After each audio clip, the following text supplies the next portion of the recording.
grâce, seule ta grâce. Nous voulons instaurer un état de droit. Et dans un état de droit, il y a une justice indépendante. Ce n'est pas à l'individu Félix Tshisekedi de commencer à faire justice.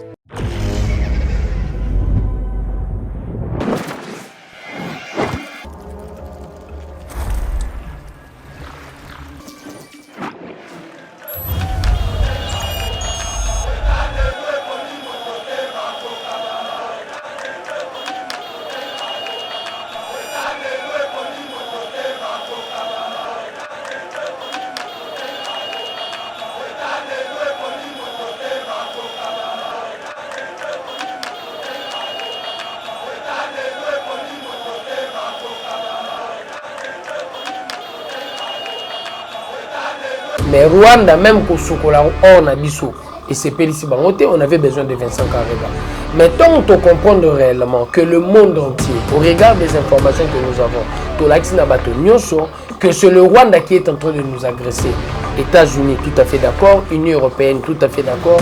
L'heure a sonné, tant Babandi, Lissoussou, Miloulou, a tiré, il fallait nécessairement Vincent Karega à Kende. Et le président Félix, il s'est battu bec-ongle pour le monde entier, preuve à l'appui que nous étions bel et bien agressés. Et nous croyons réellement, même si c'est en retard, mais les États-Unis a se prononcé. Nenga s'est prononcé pour la Rwanda, il ne faut pas se prononcer pour l'Ouganda. Même l'Ouganda le fait très mal. Et le président Félix, il s'est battu bec-ongle pour le monde entier, preuve à l'appui que nous étions bel et bien agressés. Et nous croyons réellement, même si c'est en retard, mais les États-Unis a se prononcé. Nenga s'est prononcé pour la Rwanda, il ne faut pas se prononcer pour l'Ouganda. Même l'Ouganda le fait très mal. Okapi Congo Service. Pour vos démarches d'actes de naissance, jugement supplétif, casier judiciaire et acte de mariage, contactez Okapi Congo Service au 07 58 12 18 04. Okapi Congo Service, pour Nakosali Saba acte de naissance, jugement supplétif, casier judiciaire, paix acte de mariage, Benga Okapi Congo Service na 07 58 12 18 04. Mbote balandinyo sur Ayeba TV à travers le monde, bipa yo api vraiment bozwa kabiso na kati ya émission na mno ya éco-politique, place Oyo. Tolobela Kabino, toujours Makambo Matali, la politique, la République démocratique du Congo, plusieurs sujets. Oyo Tokolobela Namoko Nalelo, notamment l'expulsion de Vincent Karega, Wazali Bongo, ambassadeur rwandais Azalaki Nakati Mboka Nabiso, la République démocratique du Congo, Tokolobela P, le discours de Martin Fayoulou, l'un des opposants à Mboka Nabiso sur Makambo Italie Est. Il y a République démocratique du Congo toujours. Et enfin, nous allons aussi aborder le sujet où ils allaient concerner l'Assemblée nationale qui reçoit ce mardi le Premier ministre Samalou Kondé pour répondre bon à ma préoccupation. Il y a des députés nationaux sur le budget. Il y a Mboka Nabiso. Parmi vraiment, sujet wana Tuyambeli Bino, Mwana Mboka, Diabanza, Mwana Nene, Oboebu que Azali Moko, il y a pour la démocratie et les progrès sociaux IDPS, parti présidentiel et pourquoi pas dire plus haut qu'il est leader de Matete. Il est vraiment à Komekakopé Sabiso Babiano na mituna oyo tokotuna na moko na lelo. Mbote mwana mboka Diabanza. Mbote. Voilà, les loto yambio lissus na kati ya plateau na biso, nous avons suivi tous ensemble l'ambassadeur rwandais Vincent Karega a été expulsé après plusieurs débats, plusieurs déclarations. Il y a Congoman, il y a vraiment bazalaki côté le chef de l'État balobi que les Rwandais bazoko boma biso, les Rwandais bazali ko assassiner population est ya mboka na biso. Et pourquoi garder toujours ba bonne relation entre biso na bango du fait que toyebi déjà que Rwanda ezali ko boma biso, mais à la fin le chef de l'État s'est quand même décidé il y a ko expulser ambassadeur rwandais n'habite lecture ni yosali par rapport à la décision du chef de l'État. Avant tout banda réellement na beta di solo on sert à quelques secondes de silence pour la bande de biso bazo kufa na est ils a passé pour la biso. Ça fait pratiquement aujourd'hui 3 décennies tout fait la cana est et puis l'affaire elle est récurrente. Ça fait très mal. Yo kaka kufa et pour na yango bato ba olanda biso partout réellement to compatir na passion toujours vivre pour soki loboko ezobela moto ekobela soki lokolo ezobela moto ekobela soki loboko ebeli o nini ebeli yebaka motema pasi oka pasi. Donc je demande réellement quelques secondes de silence pour na yango.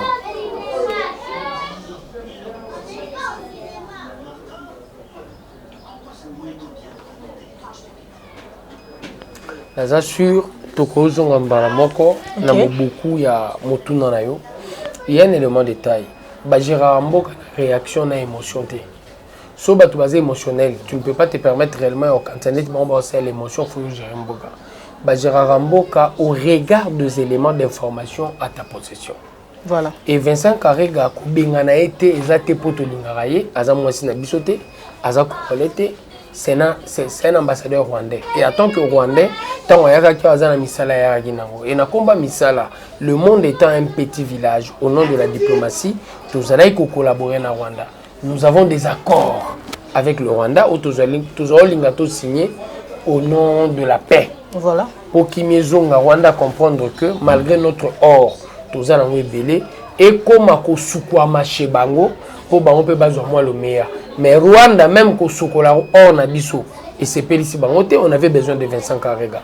Mais tant qu'on comprend réellement que le monde entier, au regard des informations que nous avons, que c'est le Rwanda qui est en train de nous agresser. États-Unis, tout à fait d'accord, Union européenne, tout à fait d'accord. L'heure a sonné. Tant que bandi lisusu milulu ya kotirer, il fallait nécessairement Vincent Karega à Kende. Pour le monde entier, au regard des informations à notre possession, to lakisi bango bandimi que Rwanda tiraka biso yangwana kei. To roye ko bengana été pour ngala ngara Vincent Karega te to wela na mwasi. To roye ko bengana été pour Vincent Karega betaki ombata, mais to ko bengana ye na ngongo yo to lingi to kata bel et bien de relations diplomatiques. Voilà, Patrick Mouya, porte-parole du gouvernement de la République démocratique du Congo, a lobby, a dit que le fait que Vincent Karega a accueilli déjà le rapport entre les deux États est changé. Donc, la relation entre Bissona Rwanda et Haïti, réaction à Isaboni. Oui, il dit vrai. Et là, qui réellement, nous sommes la science, la diplomatie, a dit que tant que Bengani, tant que Ebisi a Bissot, Oyaza chargé d'affaires pour biso kuna to un ambassadeur té tant to bisi chargé d'affaires que il faut zonga tant to yebisi oyanga qui a joué intérim l'ambassadeur ya Congo na Congo Brazza que lettre d'accréditation suspendre comme malisusu kuna té et ninko loba biso na bango relation diplomatique ezali sosté et net relation diplomatique ezate to kende si pas bitumba to chamur.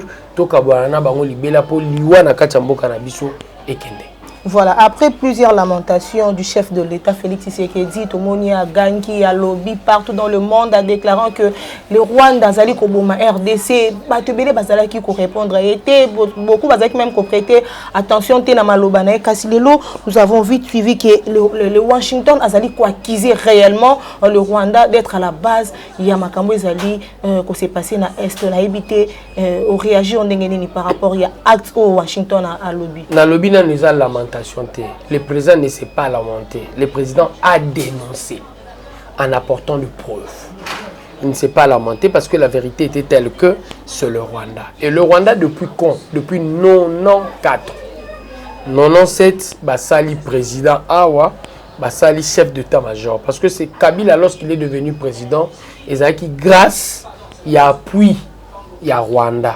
Et de cet appui, et Mimi est président, chef d'état-major à Wanamboka na biso, ezalaki James Kabarebe, c'est un Rwandais.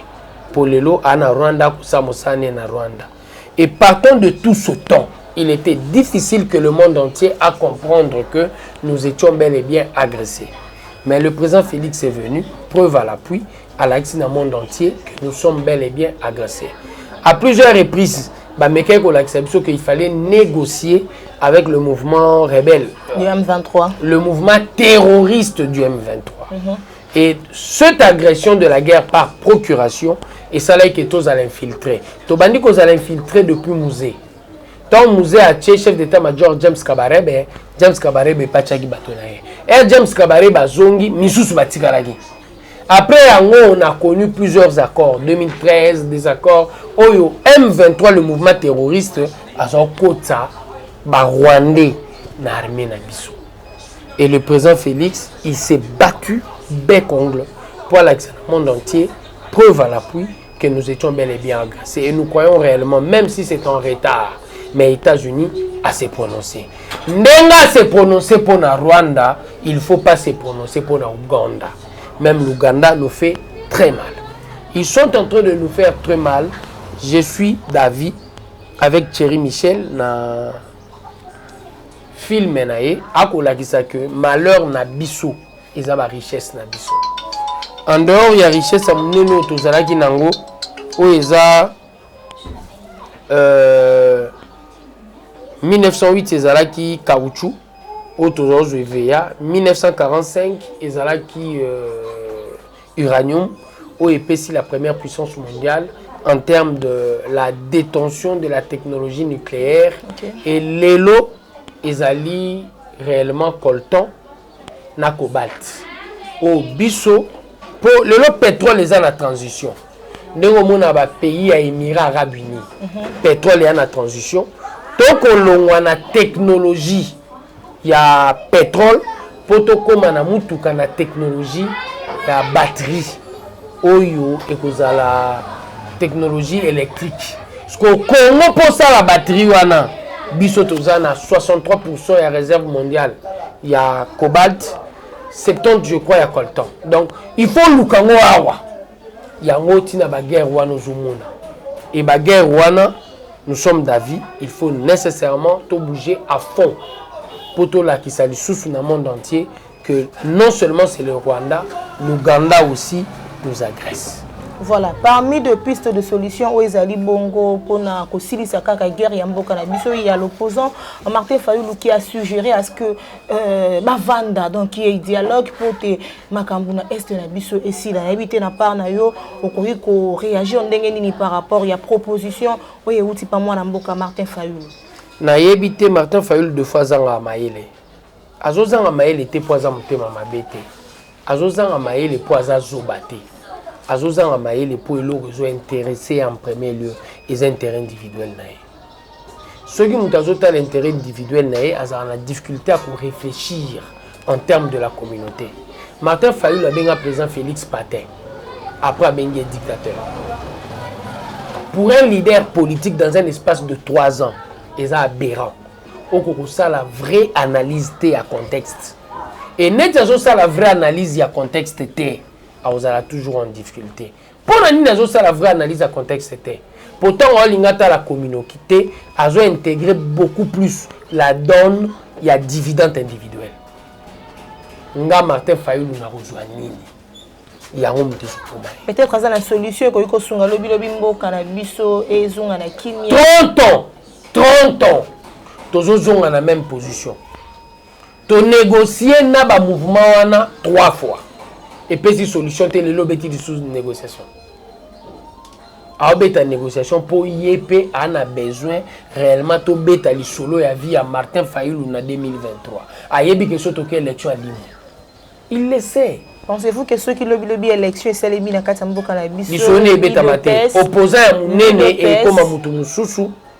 Opposant à Munene face à nous et comme Mutu Mususu. Ici je cite le sondage Bercy. Je cite le sondage qui permet réellement au Congo de comprendre que Batouba a gagné l'élection. Il y a eu 3 institutions de sondage. Voilà. Union européenne et PCBISO 34%, 36%. Et PCB deuxième 17%. Union européenne. Bercy, et puis c'est 34, je crois, ou 32, et puis c'est deuxième 14. Donc l'UDPS n'a pas premier avec le président avec Félix. Le chef de l'État, Félix Tshisekedi. Oui, mais ça c'est unanime. Déjà, la population est allée monter avec votre bilan qui est catastrophique. Population, le chef de l'État avait promis à ce que la guerre est aussi là, les guerres allaient de plus en plus qu'avancer. La population est allée coller la position, il y a opposant mon côté. La population. Tu es parti de quel sondage? La population ezali kolela. Tu es parti de quel sondage? Tu es parti de quel sondage? Je te contredis. Tu mens. Tu es parti de quel sondage? Pourtant, au bête que la population s'est lamentée, vous devez avoir des éléments scientifiques. On a atteint le sondage Bercy. Et ça, tu as dépesté? Sondage Moro Kombo Kimangaya ou Asubasala qui a pas l'Union européenne. Et ça, tu as dépesté? Moi, je te parle de sondage. Sondage est réellement une pratique à caractère scientifique. Voilà. Population, tu passes sur le média, nako betelo li solo lelo. Bato ba ina salaire à 115 000 na mboko ba koma na 1 200 000. Bato ba zena ba salaire à 80 000 ba koma ba 460 000. Et puis to soutien na te to bakisa. Ndenge budget to ki na 14 milliards. Salaire li susu et ko mata par deux. À 40% au salaire on la fois passé, au salaire à 50% cette fois-ci. Alors oui, il y a une crise à caractère mondial. Ndenge mutako souffrir na France, à sali mulongo pour na carburant. 2,16 € à la pompe. Mais awa, grâce à la magie de Félix, tout ça 1,2, 1,3. Pour prix il y a carburant à la pompe. Pendant que bateau bazar d'économie très assise comme France 2,16. C'est de la magie. Et de cette magie, les chiffres ne mentent pas. Les chiffres ne mentent pas. Mais les chiffres ne mentent pas. Et quand il faut parler des chiffres, c'est clair. Félix a aussi la magie. Une économie extravertie, 60% importation et outre la Chine, tu as 14 milliards. 14 milliards 600. C'est pas peu de choses. C'est pas peu de choses. Et de Makambouana, nous, surtout dans le salaire et mati. Maman veut avoir 30 000 et 250 000. Médecins, 2200 médecins alignés. Oui, bah, la greffe pour bazo 5 bon et belé. Mais oh, déjà, bazoui, c'est beaucoup. Alignement, on a qui a su le faire avant nous? Personne. Comment on a commis paradis assuré que Félix Tshisekedi président de la République. N'a pas bêta masura ba sondage, non bêta masona ngate non et que n'a voté Félix. Mais angel obini. Pour le ba ya faillu et peser na point de vue na biso. Il doit y avoir réellement une enquête scientifique qui prouve à suffisance que le peuple est en train de dire ils ont souffert. Oui, non comme si Congo paradis mais il y a des avancées significatives. De ces avancées, nous ne pouvons pas le nier. Mais ce qu'autant on a eu, la question là, les opposants sont libres à eux. Libres à eux pourquoi? Ils ont estimé qu'ils seront en difficulté en 2023, parce qu'il y a réellement les élections, parce qu'on nous a rassuré chez le président, il y a CENI qui est élection 2023 et qu'on raté. Biso de ligne élection. De ligne élection pourquoi? De ligne élection pour un seul élément. Élément on a opé sur l'élo. Bano barokoma lobby, bako beta di solo. Ok. Congo est confisqué par Mobutu. C'était un pouvoir de coup d'État. Il a utilisé l'argument de la force. Il est devenu président. Mouzé Poilongolaye, il a fait un coup d'État. L'argument de la force. Malheureusement, avec Mouzé dans son argument de la force, le Rwanda, dans la sous-région, où la Komakina force, a infiltré Bissau. Assali chef d'état-major terrestre, Assali chef à la région militaire. Après Mouzé, Kabila fils arrive au pouvoir, la force de l'argument. Il a fait un coup d'État. De ce coup d'État, il va tuer son soi-disant père. Et tant a commis président, à Saliba corps, dans la force militaire qui était ici, le Rwanda, à Saliba généraux, dans la chef à la région militaire. L'UDPS arrive au pouvoir. Vous pouvez tout dire, madame. Nassimba Mundogite. La élection, Félix Aza Sodaté. Atikala Takoleka, des jours. Dans le cas militaire. Seul élément qu'il a utilisé contraire à Mobutu, contraire à Kabila père, contraire à Kabila fils. La force de l'argument et non l'argument de la force. Okay. Et quand il a utilisé la force de l'argument, il a été capable de persuader le Congolais. Sobo voté nga Congo au changé. Il est arrivé au pouvoir, c'est la solution. Solution est nini. Infiltré grâce à l'armée rwandaise, infiltré grâce à Porto Tofungola. Quand on a aligné pouvoir, nous avons utilisé coup d'État, nous collaborons avec le Rwanda. Mais il n'y a pas comme on a pouvoir, Il n'a pas collaboré avec le Rwanda. Il a tout simplement convaincu le Congolais. À sa solution. Et dans la solution, il y a Bitumbo Abandi. Abandi Bitumba Lini. Bien sûr. Il est passé par les urnes grâce à la souveraineté. Bitumba Lelo, c'est la souveraineté du Congo. Le Rwanda, à cause de nos richesses, la multinationale américaine n'a pas su qui bloc pétrolier. Ce sont nos blocs pétroliers. Au nom de la souveraineté, on ne peut pas nous interdire. Il y a un bloc pétrolier na biso. Biso tozo comprendre que le pétrole est en période transitoire. Tozo qu'il y a une énergie renouvelable. Et partant de cette énergie, il faut nécessairement tozo carburant to ça nini. Tote karo. États-Unis et biso, il y a des blocs pétroliers que vous ne pouvez pas vendre. Pour quelle raison? Nous ne savons pas. Bango pe bakolinga to akopir. Baolinga to akopir. Aide l'Arabie sur 1 milliard. Mais ce Toteki, on a plus de 600 milliards. C'est notre argent. Et ils comprennent que tout ça, on a payé les Émirats Arabes Unis, on a de l'argent, on développe le pays. Seul l'argent peut développer le Congo, Toronto, Banzela, Toronto, Immeuble, Toronto, 600 milliards, c'est pas peu d'argent. La ligne à monter. Au moins, place Bitumba n'a pas Vraiment. Et Nabitumba, je profite de votre caméra pour dire à la diaspora congolaise, l'heure a sonné. On a identifié l'ennemi, pour organiser une activité du genre Boya Kokota na armée Awa. Bisona Bino Tobunda contre l'ennemi. Ceux qui Congolais comprendre étaient entourés de 9 pays voisins, Azana ba richesse ko leka ba pays wana nyoso. Nyoso, to na ba richesse ko leka ba. Entouré de 9 pays voisins, Nzambe a kinela biso les richesses. EVA, révolution industrielle à pneu 1908, Iranium 1945, puissance mondiale en termes de la détention de l'énergie nucléaire, et Lelo, Tozana Nini, coltan, cobalt. Au long de Wano et sous son environnement. La religion de l'environnement, le Jésus-Christ de cette religion, c'est le Congo, pays solution. Maï, Tchad, on a besoin de Maï. Nous sommes encore la solution du monde. Bassin du Congo est vendu chez Bisso à 80%. Ma soeur, nous ne sommes pas n'importe quel pays. Bande Konabiso à Poto, Boya Bitumba. Bon, la logique, il y a bagarre, il y a ennemi, besoin identifier bien. Boya un ennemi auto-identifié parce que c'est un ennemi circonstanciel, le Rwanda. Okay. Vrai problème, la film à Thierry Michel, ce sont nos richesses, ba multinationales, ba Olinga, ba Zouaka, à faible coût. Botangi saba na minéré na poto. Botangi saba mo minéré. Boya Kobunda. Congo, c'est le paradis du monde. C'est le pays solution. Voilà. Mais si tu comprends, tu comprends il y a un peu de ça.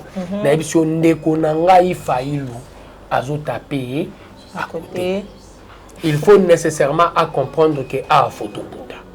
Et ça, sous ma dialogue. Aligné dialogue parce qu'il a peur des élections.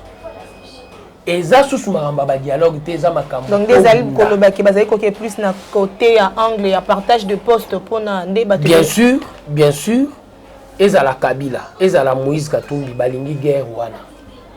Et ils sont en train de soutenir ça d'une manière ou d'une autre. Ceux qui n'ont prière, ceux qui n'ont mot, je ne sais pas, mais ils sont en train de soutenir. Balingi guerre wana pour guerre wana bi sur la négociation. Et Ndekonabiso John Numbi, il s'est déplacé même pour le Rwanda. Bah comprendre que la connotation de la guerre est rwandaise, bah réfléchir, n'engeni ba pesa ngo revendication congolaise. Et c'est John Numbi qui est en train de le faire. Il le fait pour le compte de Kabila. Ça ne va pas nous permettre d'avancer. Faisons un effort. Que vous soyez Kabila, on a le barreau chaque jour.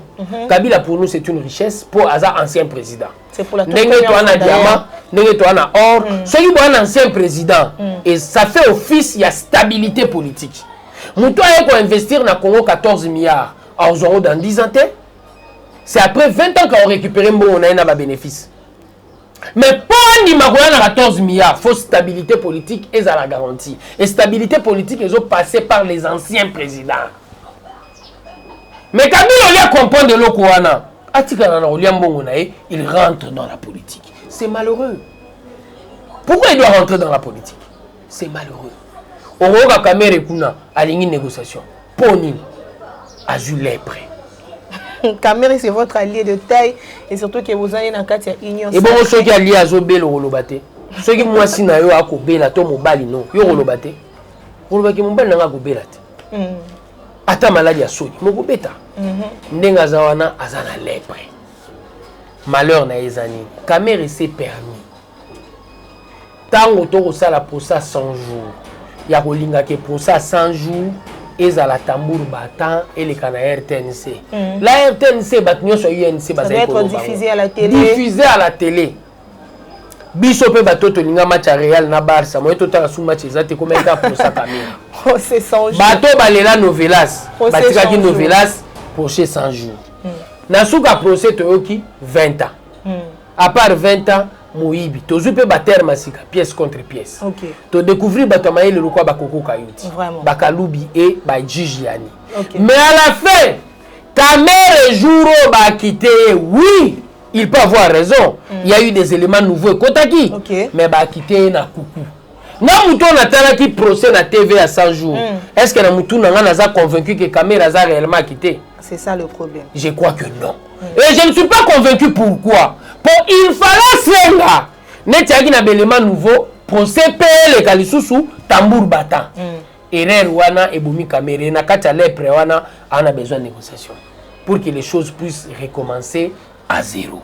Voilà, Sama Lukonde, Premier ministre de la République démocratique du Congo, a attendu mon collègue mardi lelo dans l'Assemblée nationale pour nous répondre à ma préoccupation où les députés nationaux sur Makambo Italie budget Yamboka, mon Amboka Diabanza au lundi bongo la fois passée le premier ministre qui a présenté bongo budget lelo à cause la wana pour nous répondre bongo na ba question aux députés nationaux ba kotunaye kasi moi liloba par rapport au budget oyo le premier ministre a eu une proposition wana pour Namboka na biso olobini. Les chiffres ne montent pas. Les chiffres sont là lelo Banque mondiale na RFI va se tromper face à génie. Il y a Félix Tshisekedi. Le président Félix a dit na même budget 12 milliards. Ah, tika vantilko c'est impossible. Si on peut soutenir bino longo la 12 milliards rabattre na C. Mutoto benga ki expert maison. Scellé à la gouli. Aye à l'explan de trésorerie 5 milliards 700. OK. Sama Lukonda pour blocage monana ki na tunda waka senda. Sama Lukonda budget 11 milliards. On a atteint 11 milliards, on a dépassé. Une première. Et quand on a dépassé, rectificatif budgétaire, les gens ont compris que Congo a commis la possibilité, horizon 2024, 20 milliards. Ça, c'est le président Félix. Pendant que Banque mondiale, na FMI et Boyaki. Ça, c'est le président Félix. C'est de la magie. Et de cette magie, je crois réellement, et l'eau, la bisolelo, c'est important. Budget wana et kabwanate na logique na ITPR surtout ça bozo bimiselo romoro 3 fois ba financer on a 2021 2022 2 fois bozo sa musala moko neti po bosi sa libenge moko salami bosali yango 3 fois sans bosi sa musala. Les gens comprennent que bobi msambo po bato basa nini ba s'enrichir. On doit mener combat contre ça. Il faut réellement la loi na biso et bandako condamner détournement koleka viol.